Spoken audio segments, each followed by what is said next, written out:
Disturb అయ్యాను చెప్పు. నేను అవ్వలేదు. ఇప్పుడే కాదు, నేను ఫస్ట్ టైం కొట్టగానే నువ్వు డిస్టర్బ్ అయ్యానన్నా. నేను డిస్టర్బ్ అవ్వలేదు. నా కోసం నువ్వు కాలేజ్కి వచ్చావు. నేను డిస్టర్బ్ అవ్వలేదు. వాడెవడో పద్దును ఏడిపిస్తుంటే సర్ది చెప్పావు. నన్ను ఏడిపిస్తున్నాడని తెలిసి వెంటపడి కొట్టా. నేను డిస్టర్బ్ అవ్వలేదు. నీ వల్ల మా నాన్న డిస్టర్బ్ అయ్యాడు. నేను డిస్టర్బ్ అవ్వలేదు. నా కోసం నా ఫ్రెండ్ పెళ్లి చేశావు. నేను డిస్టర్బ్ అవ్వలేదు. ఈ రోజంతా నువ్వు కనపడలేదు.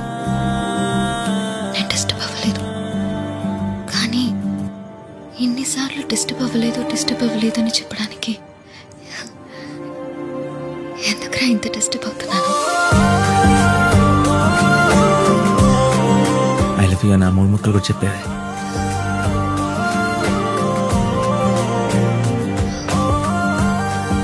సారీ రా, నాకు ఈ ఒక్క రోజులో అర్థమైంది ఈ 2 నెలల నుంచి నువ్వు ఎలా ఉంటున్నావని. నువ్వు నా దగ్గరికి వస్తున్నావా, నన్ను నీ దగ్గర రమ్మంటావా? నువ్వుతో నేనే వస్తాను. నువ్వు నన్ను చూడగానే సిగ్గుపట్టాలి, ఇలాంటివి పెట్టుకోకు. పరిగెత్తుకుంటూ వచ్చి నన్ను వాటేసుకుంటున్నావు. నేను నిన్నెత్తే ఒక 3 రౌండ్లు తిప్పేస్తాను. ఇది ఫిక్స్ అయిపో. హే, నేను వస్తాను, కానీ ఇప్పుడు కాదు. ఇంట్లో నాన్నున్నారు. రేపు మార్నింగ్ 9కి. రేపటిదాకా వెయిట్ చేయడం నా వల్ల కాదు. నేను ఇప్పుడే వస్తున్నాను. అన్నిట్లో ఈ స్పీడ్ కరెక్ట్ కాదు బాబు. నేను లవ్ చేస్తానని ఇన్ని రోజులు వెయిట్ చేశావు కదా. ఇప్పుడు ఈ ఒక్క రాత్రి వెయిట్ చేయి. గడిచే ప్రతి సెకండ్ నీకు వినిపిస్తుంది. ప్రతి సెకండ్ మళ్ళీ నాతో లవ్ లో పడుతూనే ఉంటావు. సరేనా?